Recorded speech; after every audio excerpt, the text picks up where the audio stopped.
விடுதலையை தாண்டி இந்த பார்ப்பனிய பனியா குமரனிடத்தில் போனால் இன்றைக்கு நாம் பேசுகிறோமே ராமராஜ்யம் என்று, அந்த ராமராஜ்யத்தில் நீங்கள் சூத்திரர்களாக்கப்படுவீர்கள். எனக்கு நாட்டு விடுதலையை விட மானுட விடுதலை முக்கியம் என்று மானுட விடுதலைக்கு சிந்தித்தவர் தந்தை பெரியார். இதெல்லாம் நம்முடைய சீமானின் தம்பிகளுக்கு தெரியுமா என்றால், அவங்க எந்த பொய்யை பேசினாலும் விசிலடித்து மட்டுமே வாழுகிற விசிலடிச்சான் குஞ்சுகளாக இருக்கிறார்கள். அவருடைய மடமையை பார்க்கிற போது நான் பாவப்படுவதா பரிதாபப்படுவதா என்று தெரியவில்லை. மதத்திற்கென்று ஒரு கட்சி இருக்கிறது, சாதிக்கென்று ஒரு கட்சி இருக்கிறது.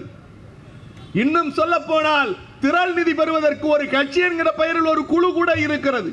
இன்றைக்கு நியூயார்க் டைமிலே பேரறிஞர் அண்ணாவின் பேரன் முத்துவேல் கருணாநிதி ஸ்டாலினின் ஆட்சியை புகழ்ந்து நியூயார்க் டைம் எழுதி இருக்கிறது. என்ன சொல்லுகிறது? இந்தியா ஒரு பக்கத்தில் போகிறது, எல்லா கட்டடங்களுக்கும் காவி பெயிண்டை அடித்துக் கொண்டு அனுமார் கூட்டங்களாக போய் கொண்டிருக்கிறது. ஆனால் தமிழ்நாடு அதிலிருந்து மாறுபட்டு a progressive state for example to the nation என்று எழுதியிருக்கிறார். இந்தியாவினுடைய தேசியத்திற்கு ஒரு உதாரணம் தமிழ்நாடு என்று எழுதுகிறார். இந்த விசிலடிச்சான் குஞ்சுகளுக்கு இதெல்லாம் தெரியுமா? ஏன் நீ டாக்டருக்கு படிக்கிறாய், மாடு மேய்க்கவா என்று பேசுகிறார். எல்லோரும் டாக்டர் ஆகிவிட்டால் யார் பேஷண்ட் என்று கேட்கிறார். நீயும் உன் தம்பிகளும் மொத்த மனநோயாளிகளாக இருக்கிற போது பேஷண்ட்டுகளுக்கு பஞ்சம் வரப்போகிறது. அவர் இப்படித்தான் ஒரு இளைய தலைமுறையை அழித்துக் கொண்டிருக்கிறார். அவர் அழிக்கிற அந்த பார்வை தெரியாமல் கைதட்டி விசிலடிச்சான் குஞ்சுகளாக ஒரு இளைய தலைமுறை போய் கொண்டிருக்கிறது. விவாதத்திற்கு வந்தால் ஒட்டுமொத்த பொய்யை அண்ணனை போலவே உளறி கொட்டுவது, ஆதாரங்களை அடுக்கினால் ஏன் நீங்கள் அதை செய்யவில்லை, ஏன் இதை நீங்கள் செய்யவில்லை என்று பேசுகிறார். இந்த சங்கி கூட்டம் 3 ஆண்டுகளுக்கு முன்னால் இதே தைப்பூசத்தை கொண்டாடினார்கள். உங்களுக்கு நினைவு இருக்கிறதா? தமிழ்நாட்டு மக்களுக்கு நினைவூட்டுகிறேன். பிளாஸ்டிக் குச்சியில் பிவிசி பைப்ல பிளாஸ்டிக்ல அட்டை ஒட்டி இதுதான் முருகவேலுன்னு அக்கா வானதி சீனிவாசன்ல இருந்து ஆட்டுக்குட்டி அண்ணாமலையில இருந்து எல் முருகன் வரைக்கும் பிடிச்சிட்டு நின்னாங்க. என்னடா பிளாஸ்டிக்ல பிவிசில வேல் செஞ்சு பிடிச்சிருக்கீங்கன்னா, நாங்க தைப்பூசத்தை கொண்டாடுறோம். ஏண்டா இந்த வருஷம் கொண்டாடலன்னா நாங்க ராமனுக்கு போயிட்டோம். அவ்வளவுதான் நண்பர்களே. இருமொழி கொள்கை என்று வந்தபோது நம்முடைய பச்சோதி பழனிசாமி சொன்னார், ஏன் மும்மொழி கொள்கை ஏற்றுக்கொள்ளலாமே என்று ட்விட்டர் போட்டுவிட்டு அடுத்த நிமிடம் மாற்றினார்கள். ஆட்சி அதிகாரம் இருக்கிறவரை தன் நாற்காலியை தக்க வைத்துக் கொள்வதற்கு நக்கி பிழைக்கிற ஒரு கும்பல் இன்றைக்கு நாங்கள் தியாகிகள் என்று வேடம் போடுகிறார். நாங்கள் பிரிந்து வந்து விட்டோம், ஆகவே எங்களை ஆதரியுங்கள் என்கிறார்கள். உங்கள் அனைவருக்கும் என்னுடைய வணக்கம். பிப்ரவரி 3 பேரறிஞர் அண்ணா அவர்களினுடைய நினைவு நாள். தந்தை பெரியாரினுடைய விடயங்களை அண்ணன் சீனியரசு அவர்கள் அற்புதமாக உங்களிடத்திலே எடுத்து வைத்தார். நான் சமீப காலமாக விவாதங்களில் பங்கேற்கிற போது அண்ணா என்கிற அந்த பெயரை கேட்டால் சங்கிகள் ஒரு பக்கம் துடித்து போகிறார்கள். எம்மை வெறுப்பேற்றுவதாய் நினைத்து அண்ணாதுரை என்ன செய்தார், அண்ணாதுரை என்ன செய்தார், அண்ணாதுரை என்ன செய்தார் என்று நாங்கள் அன்போடு விழிக்கிற பேரறிஞர் அண்ணா என்கிற தமிழகத்தின் தலைமகனை அவர்கள் அண்ணாதுரை என்று விழித்து காட்டுவார்கள். அவர்களுக்கு நான் ஒரு செய்தி சொல்லுகிறேன். அண்ணா அவர்கள் காஞ்சி தேர்தலிலே போட்டியிடுகிற போது அண்ணாதுரை ஒரு வேசியின் மகன் என்று தட்டியிலே எழுதி கொண்டு போய் தெருமுக்கிலே மாட்டினார்கள். அண்ணாவிடத்திலே வந்து சொன்னார்கள், அண்ணா பாருங்கள், உங்கள் பெயரை இப்படி வேசியின் மகன் என்று எழுதியிருக்கிறார்கள், ரத்தம் கொதிக்கிறது, நாங்கள் அவர்களை போய் தாக்கட்டுமா என்று கேட்டபோது அவர் சொன்னார், தாக்குதல் எல்லாம் வேண்டாம், மாற்றான் தோட்டத்து மல்லிகைக்கு மனம் உண்டு. அவர்கள் எழுதி வைத்திருக்கிற தட்டிக்கு பக்கத்தில் ஒரு லாந்தர் விளக்கை கொண்டு போய் மாட்டுங்கள், அதுதான் நீங்கள் எனக்கு செய்கிற நன்றி கடன் என்று சொல்லி அன்றைக்கு கோபப்பட்ட தோழர்களை பார்த்து லாந்தர் விளக்கை மாட்டச் சொன்னவர் தான் பேரறிஞர் அண்ணா. அண்ணா என்கிற ஒரு சாதாரண சாமானியர் காஞ்சிபுரத்திலே எங்கோ ஒரு மூலையில் பிறந்து தமிழ்நாட்டின் அடையாளம் எதுவென்று சொன்னால் அவர் பேரறிஞர் அண்ணா என்கிற அந்த ஆளுமையைத்தான் இன்றைக்கு நாம் குறிக்கிறோம். அண்ணா அவர்களினுடைய படைப்பு அண்ணா அவர்களுடைய இலக்கியம், அண்ணா அவர்களுடைய சொற்பொழிவு, நாடாளுமன்ற உரை, சட்டமன்ற உரை, அவர் எழுதிய தம்பிக்கு கடிதம், இப்படி வடிவமைத்துக் கொண்டே போனால் அண்ணா என்கிற ஒரு மாமனிதன் இந்த தமிழ் இனத்திற்காய், இந்த திராவிட பெருஞ்சமூகத்திற்காக தன்னையே ஆகுதியாக்கி கொண்ட ஒரு மாபெரும் தலைவனினுடைய நினைவு நாள். ஏன் தந்தை பெரியார் 50, பேரறிஞர் அண்ணா 55 என்று கொண்டாடுகிறோம்? நினைவு நாளில் அவரை ஏன் நினைவு கூறுகிறோம் என்று சொன்னால், இந்த இருவரும் தலைவர்கள் இந்த தமிழ் சித்தாந்தத்தை, திராவிட பேரியக்கத்தை கட்டியமைக்கவில்லை என்று சொன்னால் இந்நேரம் நாம் எல்லோரும் உத்தரப்பிரதேசத்திற்கு வேலை பார்ப்பதற்கு போய்கொண்டிருப்போம். ஆனால் தந்தை பெரியாரும் பேரறிஞர் அண்ணாவும் முத்தமிழறிஞர் டாக்டர் கலைஞரும் வடிவமைத்து கொடுத்த பாதையில் ஊப்பியில் இருக்கிறவர்கள் இங்கே வேலைக்கு வருகிறார்கள். ஊப்பியில் இருக்கிறவர்கள் இங்கே வேலைக்கு வருகிறார்கள். நான் வேலைக்கு வருவதை குறை சொல்லவில்லை. ஆனால் பேரறிஞர் அண்ணா ஒரு தத்துவத்தை வடிவமைத்தார். அவர் ஒரு தத்துவத்தை வடிவமைத்தார். மொழி, இனம், நாடு, இந்த மூன்றையும் அவர் வடிவமைத்த சித்தாந்தம் என்பது உலகத்தில் வேறு எந்த தலைவனாலும் வடிவமைக்க முடியாது. தந்தை பெரியார் சிந்தித்தார், செயல்படுத்தினார். ஆனால் அரசியல் போக்கில் அவர் காலெடுத்து வைக்கவில்லை. ஆனால் தந்தை பெரியார் சிந்தித்ததை, தந்தை பெரியார் வடிவமைத்ததை அரசியலாக்கி, சட்டப்பூர்வமாக்கி, அதை, அந்த பலனை நமக்கெல்லாம் சட்டப்பூர்வமாக பெற்றுக் கொடுத்தவர் யார் என்று சொன்னால் அவர் பேரறிஞர் அண்ணாவை தவிர வேறு எந்த தலைவரும் இருக்க முடியாது. அண்ணாவினுடைய வரலாற்றை படியுங்கள் நண்பர்களே. அண்ணாவினுடைய பேச்சு ஒரு அறிவு கொடை, அண்ணாவினுடைய எழுத்து ஒரு அறிவு கொடை, தம்பிக்கு அவர் எழுதிய கடிதங்கள் அறிவு சுரங்கம். உட்கார்ந்த இடத்தில் கொண்டே உலக இலக்கியங்களை, உலக வரலாற்றை அப்படியே தன் தம்பிமார்களுக்கு கடித இலக்கியத்தை உலகத்தில் முதலில் தொடுத்தது பேரறிஞர் அண்ணா என்பதுதான் உண்மை. அண்ணா எழுதிய கடிதத்தை படிப்பதற்கு தம்பிமார்கள் துடித்தார்கள். அவர் சொற்பொழிவை கேட்பதற்கு ஏங்கினார்கள். அவர் சொற்பொழிவு என்றவுடன் எனக்கு நினைவுக்கு வருகிறது, இந்திய ஆதிக்கம், இந்திய எதிர்ப்பு போர் நடைபெற்றுக் கொண்டிருக்கிற சூழலில் திருச்சியிலிருந்து மறைமலையடிகளார், கியாப்ப விஸ்வநாதம் பிள்ளை, தந்தை பெரியார் தலைமையில் பட்டுக்கோட்டை அழகிரி ஒரு பெரிய நீண்ட நெடிய பயணத்தை மேற்கொள்ளுகிறார். 42 நாள் அந்த பயணத்தில் கல்லடி, சொல்லடி எல்லாம் படுகிறார்கள். அப்படிப்பட்டு பயணித்து வருகிற போது சென்னையில் பட்டுக்கோட்டை அழகிரி பேசுகிறார். நான் பேசுகிற கடைசி கூட்டம் இதுதான். எலும்புரிக்கு நோய் என்னை உள்ளிலிருந்து அரித்துக் கொண்டிருக்கிறது. நான் இருப்பேனோ இல்லவோ தெரியாது. ஆனால் என் மொழிக்கு ஏதேனும் பங்கம் வந்து விட்டால் என் உயிரையும் ஆகுதியாக தருவதற்கு நான் தயாராக இருக்கிறேன் என்று பட்டுக்கோட்டை அழகிரி முழங்குகிறார். அந்த கூட்டத்திற்கு பேரறிஞர் அண்ணா தாமதமாக வருகிறார். அண்ணா அழகிரியை பார்க்க வேண்டும் என்று எத்தனிப்பில் ஓடி வருகிறார். எப்படி நாம் உறவு முறையோடு இருந்திருக்கிறோம். அண்ணா வந்தார், தாமதமாக வந்தார். பட்டுக்கோட்டை அழகிரி தன் உடல் நலிவுற்ற காரணத்தினால் விரைவாகவே மேடையை விட்டு விலகுகிறார். எழும்பூர் ரயில் நிலையத்திலே தஞ்சாவூருக்கு ரயில் ஏறுகிறார்.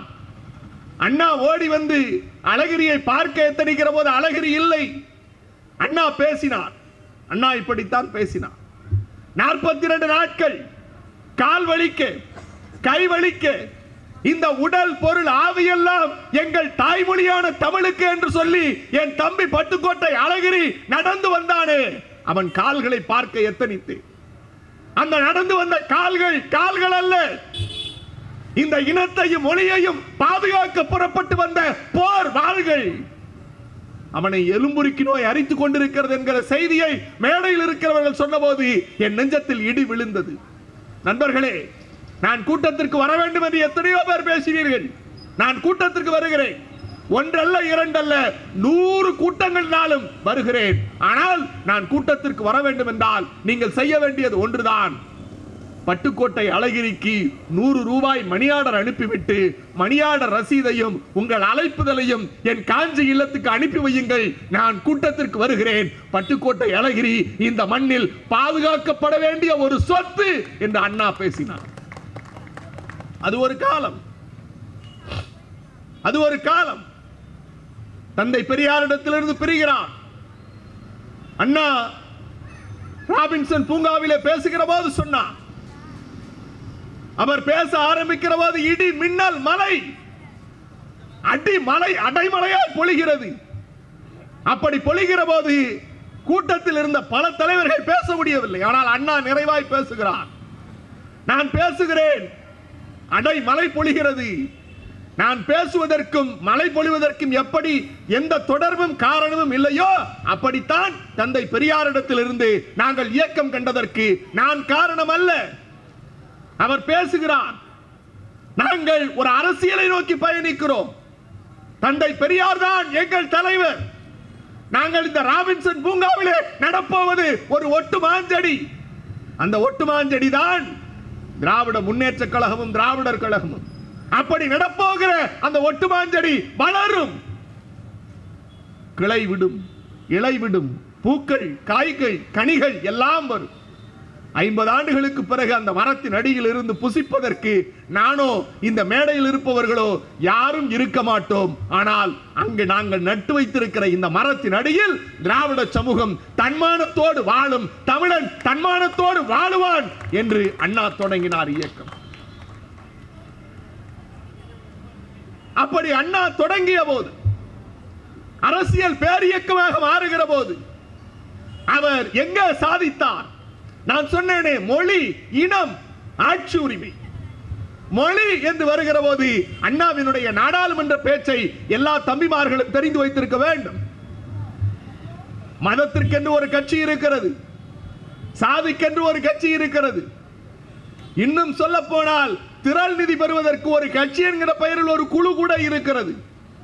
மதத்திற்கும் சாதிக்கும் பொட்டி வாங்குவதற்கும் அடிமையாய் இருப்பதற்கும் ஒரு கட்சி இருக்கிறது. ஆனால் தமிழன் தன்மானத்தோடு நெஞ்சை நிமர்த்தி, நான் எவனுக்கும் அடிமை இல்லை, நான் யாரையும் அடிமைப்படுத்துவதில்லை, மானமும் அறிவும் மனிதனுக்கு அழகென்று சொல்லி இதோ பார் திராவிட சித்தாந்தத்தில் உயர்ந்து நிற்கிறோம், இது சமூக நீதிக்கான கட்சி என்று சொல்லுகிற ஒரே திறன் திராவிட முன்னேற்ற கழகத்திற்கு உண்டு. அந்த இயக்கத்தை வடிவமைத்தவர் பேரறிஞர் அண்ணா. அண்ணா சொன்னார், நாடாளுமன்றத்தில் பேசுகிறார். என் நினைவு சரியாக இருக்குமேனால் மே மாதம் 5ஆம் தேதி 1962 அண்ணா இப்படித்தான் ஆரம்பிக்கிறார். நான் பேசுகிறேன், நான் பேசுகிற மொழி உங்களுக்கு புரிகிறதா? பூபேஷ் குப்தா, வாஜ்பாய் எல்லோரும் கத்துகிறார்கள். பூபேஷ் குப்தா எழுந்து சொல்லுகிறார், நீங்கள் பேசுவது மடமைத்தனம். இந்தி எல்லோராலும் ஏற்றுக்கொள்ளப்பட்ட மொழி, நீங்களும் ஏற்றுக்கொள்வதில் உங்களுக்கு என்ன பிரச்சனை என்று சொன்னபோது ஜவஹர்லால் நேரு அரங்கை விட்டு புகைப்பிடிப்பதற்கு வெளியே போகிறார். ஆனால் அழுக்கு தோய்ந்த உடை, களைந்த முடி, மூக்குப்படிகளால் ஒழுவப்பட்ட சட்டை, பட்டன் கூட போட தெரியாத அந்த சட்டையோடு ஒரு குள்ளமான உருவம் நாடாளுமன்றத்தில் பேசுகிறது. நாடாளுமன்றத்தில் பேசுகிறது. எண்ணிக்கையின் அடிப்படையிலே தான் மொழியை தீர்மானிக்க வேண்டும் என்று சொல்லுகிறீர்களே, இது ஏற்றுக்கொள்ளக்கூடியதா என்று அண்ணா பேசினார். எப்படி பேசினார்? எண்ணிக்கையின் அடிப்படையில் தான் மொழியை ஏற்றுக்கொள்ள வேண்டும் என்றால் இந்தியாவினுடைய தேசிய விலங்கு எது? புலி. எண்ணிக்கையின் அடிப்படையில் நீங்கள் தேசிய விலங்காக ஏற்றுக்கொள்ள வேண்டும் என்றால் எலியைத்தான் ஏற்றுக்கொண்டிருக்க வேண்டும், புலியை அல்ல என்று அண்ணா வாதிட்டார். எண்ணிக்கையின் அடிப்படையில் தான் நீங்கள் மொழியை தேர்ந்தெடுக்க வேண்டும் என்றால் இந்தியாவினுடைய தேசிய பறவை எது? மயில். ஆனால் எண்ணிக்கையின் அடிப்படையில் நீங்கள் தேசிய பறவையாக அறிவிக்க வேண்டும் என்றால் காக்கையைத்தான் நீங்கள் அறிவித்திருக்க முடியும், மயிலை அல்ல. தமிழ் மயில் போல, தமிழ் புலி போல தமிழை தேசிய மொழியாக அறிவியுங்கள் என்று அண்ணா சொன்னார். அவர் வடிவமைத்த வார்த்தை மிகச் சிறந்தது. அவர் பேசிய வாதம் யாராலும் தவிர்க்க முடியாத வாதம். அவர் வாதத்தை அடுக்கிக் கொண்டே போகிறார், வாதத்தை அடுக்கிக் கொண்டே போகிறார். எல்லோரும் கொந்தளிக்கிறார்கள். பூபேஷ் குப்தா எழுந்து பேசுகிறார், மொழிவாரி மாநிலம் பிரிக்கப்பட்டதற்கு பிறகு நீங்கள் இப்படி பேசுவது இந்திய எதிர்ப்பது, இந்தியாவை எதிர்ப்பதற்கு சமம் என்று சொன்னார். இந்தியை ஏற்றுக்கொள்வதுதான் இந்தியாவை ஏற்றுக்கொள்வது என்று சொன்னால் அப்படிப்பட்ட இந்தியும் எனக்கு தேவையில்லை, இந்தியாவும் எனக்கு தேவையில்லை என்று அண்ணா பதிவு செய்தார். பூமேஷ் குப்தா எழுந்து கத்துகிறார், இது பிரிவினைவாதம், இது பிரிவினைவாதம், இந்த நாட்டை துண்டாடுகிற வாதம் என்று சொன்னார். நேருவை போல, முகமது அலி ஜின்னாவை போல ஒரு தேர்ந்த அரசியல் தலைவர் பேரறிஞர் அண்ணா தந்தை பெரியாரிடத்திலிருந்து முரண்படுகிறார். தந்தை பெரியார் இது குடியரசு நாள் அல்ல, குடிகெடுக்கும் நாள், சுதந்திரத்தை கொண்டாடாதே என்று தந்தை பெரியார் சொன்னார். அதே நாளிதழில் 3வது பக்கத்தில் இன்ப சுதந்திரத்தை கொண்டாடுவோம் என்று அண்ணா எழுதுகிறார். தந்தை பெரியார் ஒரு இடத்திலே மாறுபடுகிறார், அவருடைய சீடன் அதை கொண்டாடுவோம் என்கிறார். இந்த உரிமை வேறு எந்த இயக்கத்திலும் இருந்தது கிடையாது. தந்தை பெரியார் சொன்னதற்கு காரணம் என்ன? இந்த நாடு விடுதலை கட்டிவிட்டால், இந்த நாடு விடுதலை அடைந்து விட்டால் இந்த நாடு யார் கைக்கு போகும்? பார்ப்பன மணியா கும்பலிடத்திலே போகும். ஆங்கிலேயன் எனக்கு கல்வி கொடுத்தான், ஆங்கிலேயன் எனக்கு உரிமை கொடுத்தான், ஆங்கிலேயன் என்னை சரிசமமாக பார்க்கிறான். ஆனால் அந்த விடுதலையை தாண்டி இந்த பார்ப்பனிய மணியா கும்பலிடத்திலே போனால் இன்றைக்கு நாம் பேசுகிறோமே ராமராஜ்யம் என்று, அந்த ராமராஜ்யத்தில் நீங்கள் சூத்திரர்களாக்கப்படுவீர்கள். எனக்கு நாட்டு விடுதலையை விட மானுட விடுதலை முக்கியம் என்று மானுட விடுதலைக்கு சிந்தித்தவர் தந்தை பெரியார். ஆனால் அண்ணா அதிலிருந்து மாறுபடுகிறார். அண்ணாவின் தம்பிமார்கள், இதெல்லாம் நம்முடைய சீமானின் தம்பிகளுக்கு தெரியுமா என்றால், அவங்க எந்த பொய்யை பேசினாலும் விசிலடித்து மட்டுமே வாழுகிற விசிலடிச்சான் குஞ்சுகளாக இருக்கிறார்கள். அவருடைய மடமையை பார்க்கிற போது நான் பாவப்படுவதா பரிதாபப்படுவதா என்று தெரியவில்லை. அவர்களை இந்த மேடையில் பேசியும் நம் மேடையினுடைய தரத்தை குறைத்துக் கொள்ள நான் விரும்பவில்லை. அண்ணா எப்படி சிந்தித்தார் பாருங்கள். அண்ணா தீர்மானம் போடுகிறார், சுதந்திரத்தை ஏற்றுக்கொள்ளுவோம். ஏன் ஏற்றுக்கொள்ளுவோம் கேள்வி வருகிறது. தந்தை பெரியார் எதிர்க்கிறார், அண்ணா சுதந்திரத்தை கொண்டாட சொல்லுகிறீர்களே ஏன் என்ற போது அண்ணா சொன்ன வாதம், நான் திராவிட நாடு கோரிக்கை வைக்கிறேன், என் நாடு திராவிட நாடு, என் நாடு தனியாக இருக்க வேண்டும், என் நாடு வளம் பெற வேண்டும், ஆகவே அது திராவிட நாடு கோரிக்கை என்று அண்ணா வைக்கிற போது சொன்னார், இந்த நாடு விடுதலை பெறுவதற்கு முன்னால் ஜின்னா சாஹிப் முகமது அலி ஜின்னா இந்தியாவை எதிர்த்து பாகிஸ்தான் தீர்மானம் போட்டு 6 மாதத்தில் ஒரு நாட்டை கட்டமைத்து தன் மதம் தன் மக்களுக்காக பாகிஸ்தான் என்கிற ஒரு நாட்டை எப்படி கட்டமைத்தாரோ அப்படித்தான் இந்த நாட்டின் சுதந்திரத்தை ஏற்றுக்கொண்டு நான் திராவிட நாடை 6 மாதமோ 6 வருடம் கழித்தோ என் திராவிட நாட்டை நான் பெற முடியும். அதற்கான முதல் படி இந்த சுதந்திரத்தை ஏற்றுக்கொள்வது என்று அண்ணா சிந்தித்தார். திராவிட நாடு சித்தாந்தம் மொழி குறித்து பேசுகிற போது அந்த பாராளுமன்ற செய்தியை முடித்து விடுகிறேன். அண்ணா பேசிக் கொண்டிருக்கிறார், ஜவஹர்லால் நேரு ஓடி வருகிறார். யார் இந்த உரையை பேசுவது? இப்படி தர்க்க ரீதியாக இப்படி பேசுவது யார்? பூமேஷ் குப்தா அடங்கி போய் உட்காருகிறார். வாஜ்பாய்க்கு வார்த்தை இல்லை. ஆனால் ஜவஹர்லால் நேரு பார்த்த உடனேயே சொன்னார், உங்கள் கோரிக்கை ஏற்கப்படுகிறது, உங்கள் கோரிக்கை ஏற்கப்படுகிறது. இந்தி பேசாத இந்தியை விரும்பாத மாநிலங்கள் ஏற்கிற வரை இருமொழி கொள்கை தொடரும். இது நான் இந்த நாடாளுமன்ற மைய மண்டபத்தில் கொடுக்கிற சத்தியம் என்று ஜவஹர்லால் நேரு கொடுத்தார். ஆகவே தான் இன்றளவும் தமிழ்நாடு இருமொழி கொள்கையில் வாழுகிறது. பேரறிஞர் அண்ணா அன்றைக்கு 1962 நாடாளுமன்றத்தில் விதித்த வாதம் தான் நாம் இன்றைக்கு இருமொழி பேசுகிறோம். இந்த இருமொழி கொள்கை குறித்து இந்த வரலாற்று பின்னணியை எவனுக்கு தெரியும்? இதை புரிந்து கொள்ளுகிற சக்தி 60 ஆண்டுகளுக்கு முன்னால் ஒரு தலைவன் சிந்தித்து பேசி இருக்கிறான். திராவிட நாடு கோரிக்கை வலுவருகிறது. பிரிவினைவாதம் பேசுகிறார்கள் என்கிறார்கள். அண்ணாவை குறித்து இந்த பிரிவினைவாதம் இந்தியா இப்போதுதான் ஒன்றுபட்டு இருக்கிறது, அதை உடைப்பதற்கு இந்த அண்ணாதுரை யார் என்று வடநாட்டு கும்பல்கள் பேசிய போது அண்ணா சொன்னார், I belong to a Dravidian stock.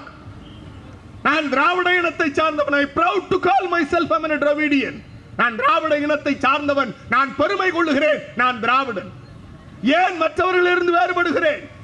நான் திராவிடன் என்பதால் I'm not against Bengali, Maharashtra or Gujarati.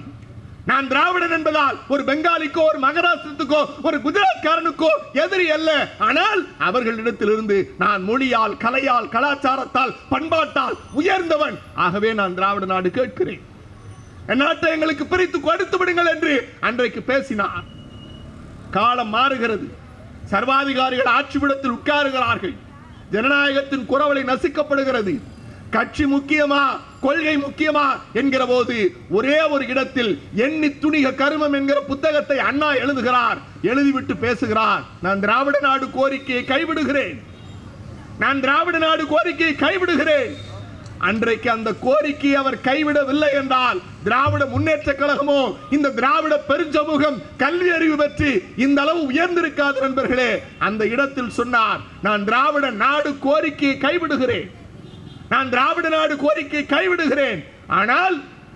ஆனால் அதற்கான காரணங்கள் அப்படியே இருக்கிறது, அதற்கான காரணங்கள் அப்படியே இருக்கிறது என்று பேரறிஞர் அண்ணா சொன்னார். திராவிட நாடு தானே உங்களுக்கு பிரச்சனை, திராவிட நாடு தானே உங்களுக்கு பிரச்சனை. ஒரு குஜராத்காரன் என்ன சொல்லுவான்? என் மாநிலம் குஜராத் என்று சொல்லுவான். ஒரு பீகார்காரன் என்ன சொல்லுவான்? என்னுடைய மாநிலம் பீகார் என்பான். ஒரு அசாம் மாநிலத்தை சார்ந்தவன் என்ன சொல்லுவான்? என் மாநிலம் அசாம் என்பான். அண்ணா பெயர் வைக்கிறார், தமிழ்நாட்டிற்கு தமிழ்நாடு என்று பெயரிட்டார். திராவிட நாடுதான் தமிழ்நாடு. இன்றைக்கு வரைக்கும் சங்கிகளால் தொட்டு பார்க்க முடியவில்லை என்றால் அது அண்ணா கொடுத்த தீர்க்க தரிசனம். திராவிட நாடுதான் தமிழ்நாடு. இந்த விசிலடிச்சான் குஞ்சுகளுக்கு இந்த வரலாறு எல்லாம் தெரியுமா? இந்த விசிலடிச்சான் குஞ்சுகளுக்கு இதெல்லாம் தெரியுமா? ஏன் நீ டாக்டருக்கு படிக்கிறாய், மாடு மேய்க்கவா என்று பேசுகிறான். நீ ஏன் டாக்டருக்கு போகிறாய்? எல்லோரும் டாக்டர் ஆகி விட்டால் யார் பேஷண்ட் என்று கேட்கிறான். நீயும் உன் தம்பிகளும் மொத்த மனநோயாளிகளாக இருக்கிற போது பேஷண்ட்டுகளுக்கு பஞ்சம் வரப்போகிறது. நான் சமீபத்தில் அவர் பேச்சை பார்க்கிறேன். என் பாசத்திற்குரிய அண்ணன் தான். நாங்கள் நெருங்கி பழகியவர்கள், நெருங்கி ஒன்றாக உறவாடியவர்கள், ஒரே தட்டில் உணவருந்தியவர்கள். ஆனால் காலம் இப்படி ஒருவரை மாற்றி விடுகிற போது, நமக்குள்ளே இருந்த ஒரு நண்பர் மனப்பிரழ்ச்சியால் தவிக்கிற போது ஒன்று பரிதாபப்படுவோம், இல்லை என்றால் அவரை நல்ல மனநோய் மருத்துவமனையிலே சேர்த்து விடுவோம். அவர் இப்படித்தான் ஒரு இளைய தலைமுறையை அழித்துக் கொண்டிருக்கிறார். அவர் அழிக்கிற அந்த பார்வை தெரியாமல் கைதட்டி விசிலடிச்சான் குஞ்சுகளாக ஒரு இளைய தலைமுறை போய் கொண்டிருக்கிறது. இதை நாம் கண்டிக்க வேண்டிய இடத்தில் கண்டிக்க வேண்டிய பொறுப்பும் கடமையும் நம்மை போன்றவர்களுக்கு இருக்கிறது. விவாதத்திற்கு வந்தால் ஒட்டுமொத்த பொய்யை அண்ணனை போலவே உளறி கொட்டுவது, ஆதாரங்களை அடுக்கினால் ஏன் நீங்கள் அதை செய்யவில்லை, ஏன் இதை நீங்கள் செய்யவில்லை என்று பேசுகிறார்கள். அண்ணா அவர்களுக்கு எல்லோருக்கும் சேர்த்து சொல்லிக் கொண்டே இருந்தார், வாழ்க வசவாளர்கள், வாழ்க வசவாளர்கள். நாங்கள் அப்படித்தான் இருக்கிறோம். அண்ணாவினுடைய சட்டமன்றம், நாடாளுமன்றத்தை விட்டு அடுத்த சட்டமன்றத்துக்கு வருகிறோம். தமிழ்நாடு என்று தமிழ்நாட்டிற்கு பெயர் வைக்கிறார்.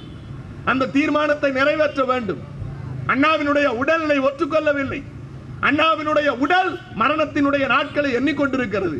அண்ணாவிடத்திலே மருத்துவர் சொல்லுகிறார், இப்படி நீங்கள் போய்தான் ஆக வேண்டுமா, இப்படி நீங்கள் போய்தான் ஆக வேண்டுமா, அப்படி போனால் உங்கள் உடல்நிலை மோசப்படும் என்று அண்ணாவிடத்திலே சொன்னபோது அண்ணா சொன்னார், என் தாய் திருநாட்டின் பெயரை, என் தாய் திருநாட்டின் பெயரை தமிழ்நாடு என்று வைக்கிற அந்த சட்டம் இயற்றுகிற நிகழ்வுக்கு நான் இல்லை என்றால் இந்த அண்ணா துறையினுடைய உயிர் இருந்தென்ன இறந்தென்ன, இறந்து விட்டு போவேன். அந்த தீர்மானத்தை போய் நிறைவேற்றி விட்டு வந்தார்.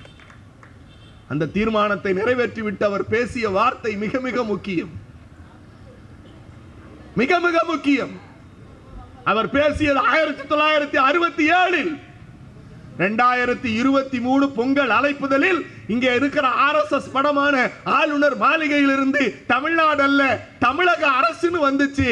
அடிச்சாம்பாரு தமிழ்நாட்டில் இருக்கிறவன் எல்லாம் தெருவில் போய் நின்னா, தமிழகம் RSSக்கு இருக்கட்டும், இது தமிழ்நாடு. தமிழ்நாடு என்கிற பெயரை எவனாவது மாற்ற எத்தனித்தால் அந்த பயம் மக்கள் போராட்டமாக இது தமிழ்நாடு என்று ஓங்கி மண்டையில் அடிக்கும். அந்த பயம் இருக்கிறவரை இந்த நாட்டை அண்ணாதுரை தான் ஆளுகிறார் என்று அன்றைக்கே சொன்னார். அவர் ஆண்டு கொண்டிருக்கிறார். எங்களுக்கு ஒரு உத்வேகம் எது? அண்ணாவினுடைய பேச்சு, அண்ணாவினுடைய எழுத்து, அண்ணாவினுடைய செயல்பாடு. நண்பர்களே, அண்ணா வாழ்ந்த காலம் மிக குறைவு. அவர் கொடுத்த 3 முக்கியமான விடயங்கள்: இருமொழி கொள்கை, பாராளுமன்றத்தில் பேசி மற்ற மாநிலங்கள் அஞ்சிய போது அதை சட்டமாக இயற்றியவர் நம்முடைய பேரறிஞர் அண்ணா. இரண்டாவது, தமிழ்நாட்டிற்கு தமிழ்நாடு என்று பெயரிட்டது. மூன்றாவது, அவர் செய்த அருட்கொடை என்ன தெரியுமா? அவர் செய்த மிகப்பெரிய சாதனை என்ன தெரியுமா? சுயமரியாதை திருமணம் சட்டப்பூர்வமான அங்கீகாரம் கொடுத்தது. இந்த தம்பிமார்களுக்கு தெரியுமா? சங்கிகள் எல்லோருக்கும் ஏன் அண்ணா இன்னும் சிம்ம சொப்பனமாய் இருக்கிறார்? சுயமரியாதை திருமணம் என்பது ஏதோ ஒரு ஐயர் இல்லாமல் புகை இல்லாமல் தாலி கட்டி கொண்டு மாலை மாற்றுவது அல்ல.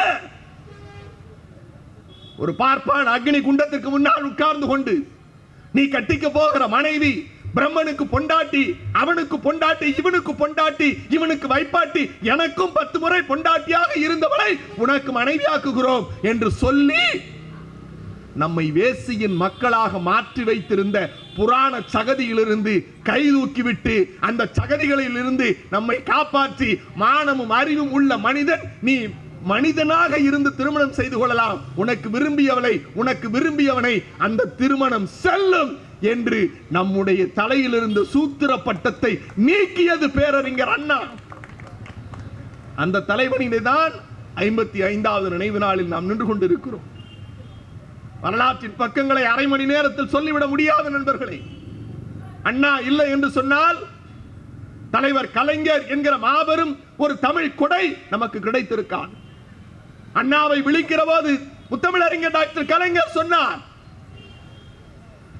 அன்பு 3 எழுத்து, அன்பிலே விளையும் பண்பு 3 எழுத்து, பண்பிலே விளையும் காதல் 3 எழுத்து, காதலில் விளையும் வெற்றி 3 எழுத்து, அந்த வெற்றிக்கு நம்மையெல்லாம் இட்டு செல்லும் பேரறிஞர் அண்ணா என்பது 3 எழுத்து. அண்ணாதான் நம்முடைய எதிர்காலம் என்று சொன்னார். அண்ணாதான் நம்முடைய எதிர்காலம் என்று சொன்னார். அண்ணாவின் சித்தாந்தம் மாநில சுயாட்சி. அவர் கொடுத்த அருட்கொடை மாநில சுயாட்சி. ஏன் இன்றைக்கும் தமிழ்நாடு தலை நிமிர்ந்து நிற்கிறது? இன்றைக்கு நியூயார்க் டைமிலே பேரறிஞர் அண்ணாவின் பேரன் முத்துவேல் கருணாநிதி ஸ்டாலினின் ஆட்சியை புகழ்ந்து நியூயார்க் டைம் எழுதி இருக்கிறது. என்ன சொல்லுகிறது? இந்தியா ஒரு பக்கத்தில் போகிறது. அவன் எழுதி இருக்கிறான், இந்தியா ஒரு பக்கம் போகிறது, எல்லா கட்டடங்களுக்கும் காவி பெயிண்டை அடித்துக் கொண்டு அனுமார் கூட்டங்களாக போய் கொண்டிருக்கிறது. ஆனால் தமிழ்நாடு அதிலிருந்து மாறுபட்டு a progressive state for example to the nation என்று எழுதி இருக்கிறான். a progressive state example to the nation என்று எழுதுகிறான். இந்தியாவினுடைய தேசியத்திற்கு ஒரு உதாரணம் தமிழ்நாடு என்று எழுதுகிறார். இது எப்படி முடிந்தது? இதுக்கு அடித்தளம் போட்டது எங்க தாத்தனும் எங்க அண்ணனும் பேரறிஞர் அண்ணா என்கிற மாபெரும் தலைவன். அந்த தலைவன் இல்லை என்று சொன்னால் இந்த கட்டமைப்பு இல்லை.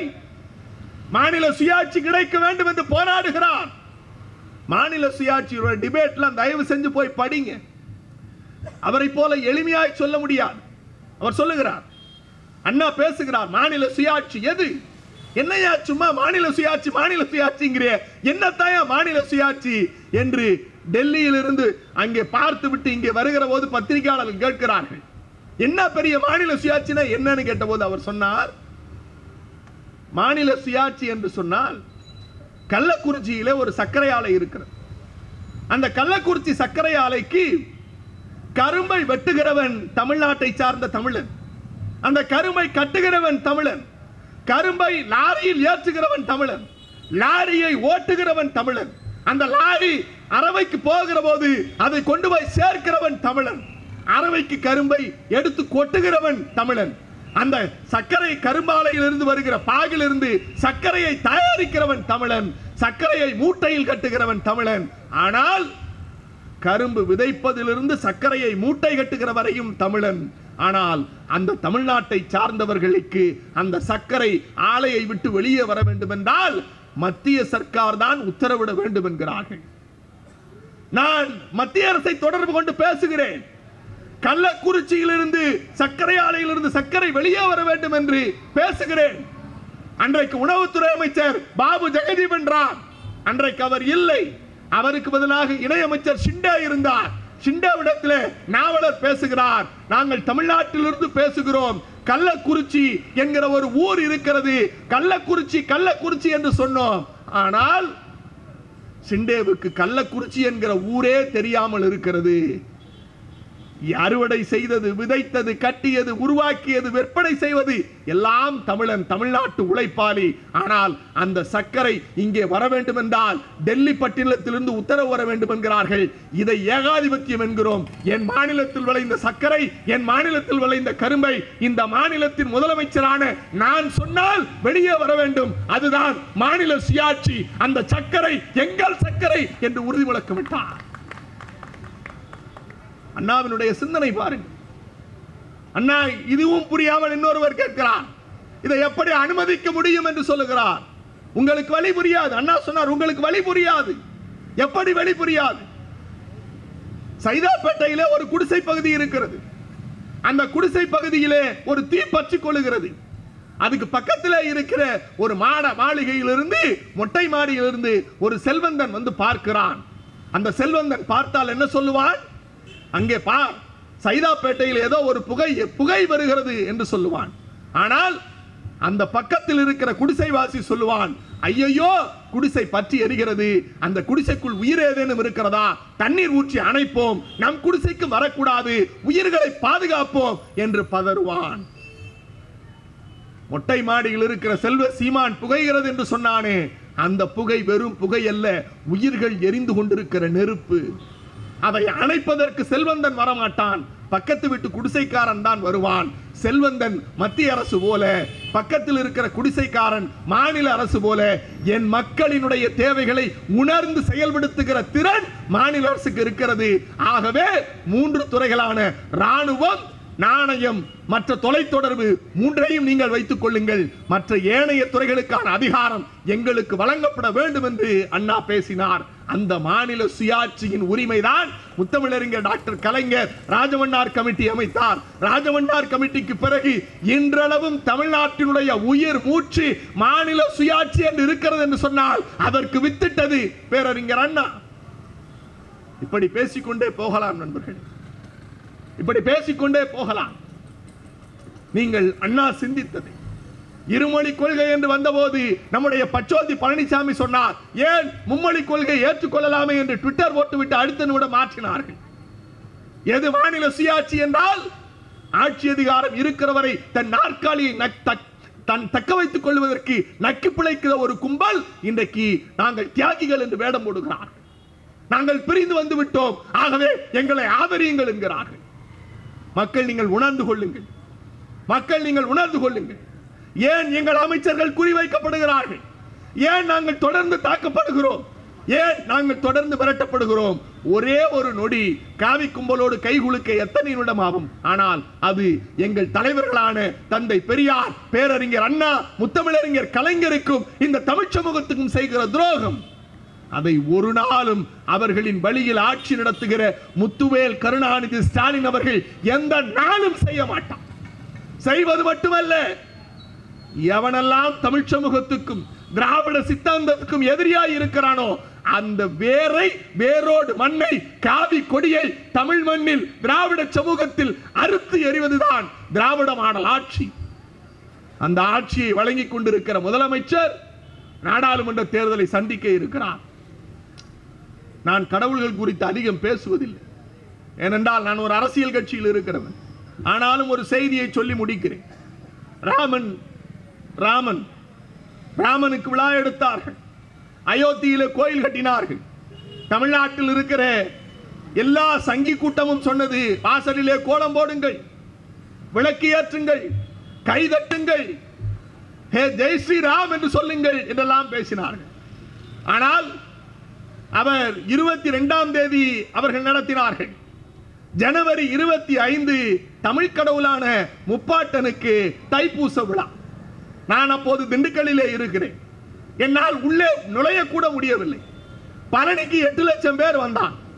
பழனி கோவிலிருந்து யாரும் வாருங்கள் என்று கூப்பிடவில்லை, யாரும் கோலம் போடுங்கள் என்று சொல்லவில்லை, யாரும் அரோகரா என்று கத்துங்கள் என்று சொல்லவில்லை, யாரும் விளக்கேற்றுங்கள் என்று சொல்லவில்லை.